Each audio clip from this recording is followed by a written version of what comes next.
بعض بار نقلی پیر اتنا منحوس ہے، نہ ایک ٹائم کی نماز پڑھے، 10 انگوٹھی عورتوں سے ہاتھ پاؤں دبا رہا ہے، سارے کام الٹے کر رہا ہے، اس کو تو بہت ہی مارا جائے گا۔ اس کی سب سے زیادہ دھمال، اتنی پٹائی ہوگی اس کی، ہڈی چر چر بولے گی اس کو، اتنا مارا جائے گا اس کو۔ اور تم کیا سمجھ رہے ہو نا، وہ کہتا ہے نماز، ارے تو نماز پڑھ کے کیا کر رہا ہے، جنت میں لے کے جاؤں گا۔ اس منحوس سے کہیو پہلے تو چلا جا، جو اللہ اور رسول کا نہیں ہوا وہ تمہارا کہاں سے ہوگا؟ وہ میں اصلی پیر کی بات کر رہا ہوں، نقلی کی نہیں، اس کو تو چھوڑو جانے دو۔ اگر تمہارے ماں باپ ادھر کھڑے اور ہزاروں اصلی پیر ادھر کھڑے ہو، اور تمہارے لیے ہزاروں مولانا ہزاروں پیر اگر دعائیں کر رہے ہو اور ماں باپ ناراض ہو، تو تمہارے حق میں ایک کی بھی دعا قابل قبول نہیں۔ صحیح سمجھ میں تو آ رہی ہوگی نا؟ ذہن میں رکھنا ہے کہ بات کلیئر کر کے جاؤں گا۔ اچھا تم چاہتے ہو تمہاری دعائیں قبول ہو جائیں؟ چاہتے ہو نا؟ اور فری میں تو کافی چالو گے، نماز پڑھنے کو کہو تب آتی ہے مصیبت تو، نماز پڑھنے کو کہہ دو تو ادھر آدھر کو بھاگتا دائیں بائیں کو۔ ہاں ابھی آ رہے ہو، توجہ رکھو۔ چاہتے ہو نا دعائیں قبول ہو جائیں؟ اسی لیے تو تم مزاروں پہ جاتے ہو، اللہ والوں کی بارگاہ میں جاتے ہو، اور تم اتنے سیدھے اتنے بھولے بھالے ہو نا، اگر کوئی نقلی مزار نکال لے نا تم اس پہ بھی کود پڑتے ہو۔ اور پیسوں کے لالچ میں آدمی پتہ نہیں کیا کیا کر رہا۔ صحیح بتا رہے ہوں میں، آخرت تو دیکھ ہی نہیں رہا۔ مزارات مزاروں پہ جاتے ہو، جانا چاہیے، اچھی بات، بزرگوں میں جانا چاہیے، مگر یہ بھی سن لیو مردوں کا جانا جائز ہے، عورتوں کا نہیں۔ یہ یاد رکھیو، کہیں تم تو چلے گئے دھان لگانے اور یہ چلی گئی مزار پہ آگ لگانے، سمجھے؟ تم چلے گئے دھان لگانے کہ چل کام کر، میں کام کر رہا ہوں، تو یہ اگربتی لیے گھوم رہی ہے چاروں طرف، یہ اگربتی یہ نکالے گی تمہارے گھر کے بھوت، خود بھوت بنی پڑی ہے۔ یہ اگربتی لے کے مزار کے ساتھ چکر لگا رہی ہے، شام کو تم کام کر کے آئے، یہ مزار پہ چکر لگا کے آئے، تو یہ تم سے نہیں پوچھ رہے، یہ بولا کیسی طبیعت ہے؟ بولی مزار پہ جا کے 2-4 چکر لگائے نا، اگربتی لائی ہوں، اب ٹھیک لگ رہی ہوں میں، اب ٹھیک لگ رہی ہوں۔ اب کیا دماغ پایا تم لوگوں نے بھی یار۔ عورتوں کا احناف کا مزارات پر جانا جائز نہیں، سمجھ میں آ رہی؟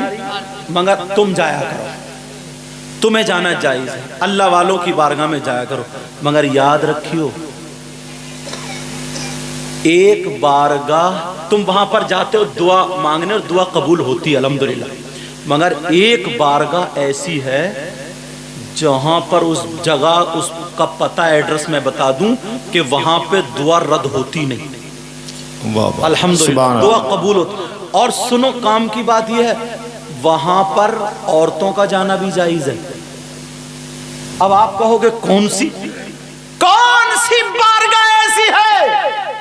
بتا دوں، جب دعویٰ کر رہا ہوں نا تو دلیل بھی اتنی پیاری دوں گا تمہاری پیشانی کھل جائے گی۔ سبحان اللہ سبحان اللہ۔ وہ کون سی جگہ جہاں پر دعائیں قبول ہوتی ہیں 100 کے 100%؟ دعویٰ کر رہا ہوں 100 کے 100% قبول، بولو چاروں، اگر اجازت ہو تو اس کا ایڈریس بتا دوں، پتہ بتا دوں، سننا چاہ رہا ہو؟ اچھا چلو رہنے دو، اچھا بتا دوں، ہاں مطلب کی ہو رہی ہے نا، سمجھو تم سے زیادہ ہمارے بھائی بے قرار ہیں، ہار ڈال کے دولہا میں آج یہی لگ رہا ہے، اللہ برکت۔ کیا نام ہے آپ کا؟ نام کیا ہے؟ یہی کیا؟ ماشاءاللہ نام بھی فراست علی۔ اچھا اور پھر نیتا جی ہیں، نیتا جی، مگر نیتا جی ٹانگیں سمیٹ لو یار، دیکھو تم اسٹیج پہ بیٹھو سب دیکھ، ٹانگیں سمیٹ لو، ہاں ورنہ ہم سمٹوا دیں گے پھر۔ چلو یہ ان سے محبت والے جملے میں نے کہہ دیے، اچھے لگ رہے ہیں، اللہ تعالیٰ برکتیں فرمائے۔ سمجھ میں آ رہی؟ بولو اس جگہ کا، اس کا پتہ بتا دوں، ایڈریس لکھا دوں، لکھنا چاہ رہے ہو؟ چلو گے نا؟ 100% دعا قبول۔ وہ جگہ کون سی ہے؟ بہنیں بھی جا سکتی ہے، وہ جگہ کوئی اور نہیں، وہ بارگاہ تمہاری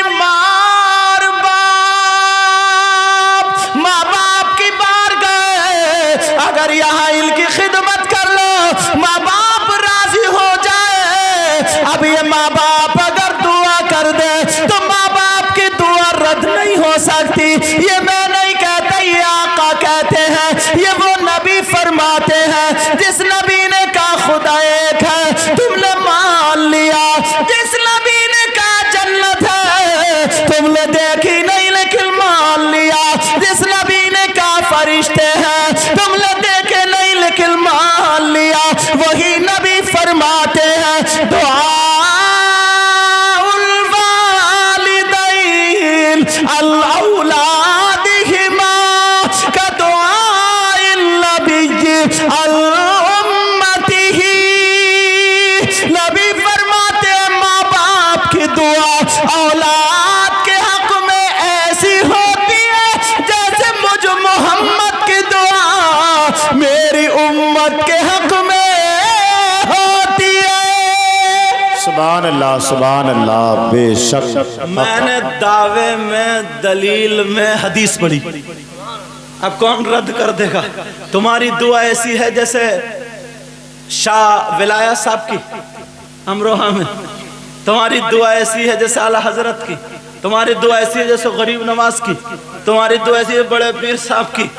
ایک ذات ایسی بھی ہے، نبی فرماتے ہیں ماں باپ کی دعا ایسی ہے جیسے میری دعا میری امت کے لیے۔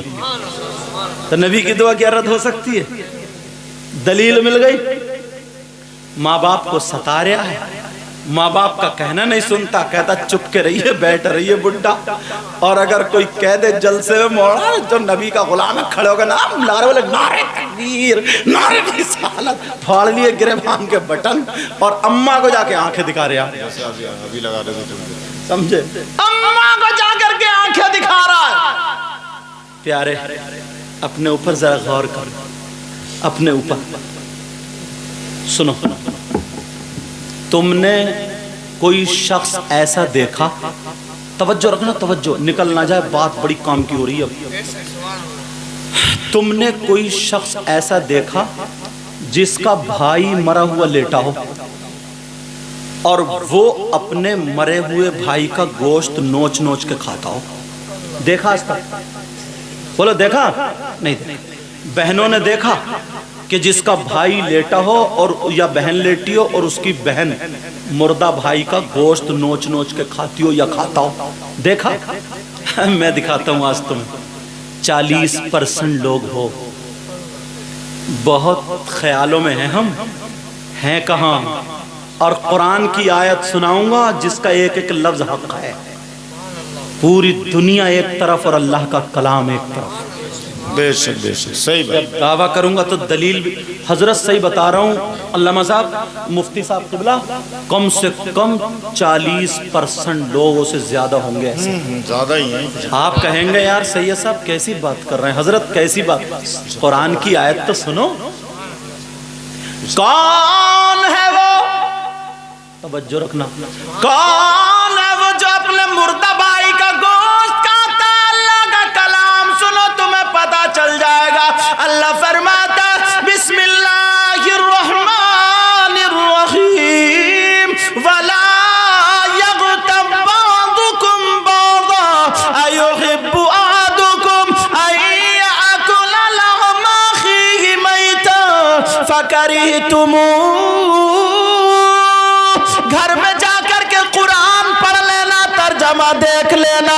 پوری دنیا غلط ہو سکتی ہے مگر اللہ کا کلام غلط نہیں ہو سکتا۔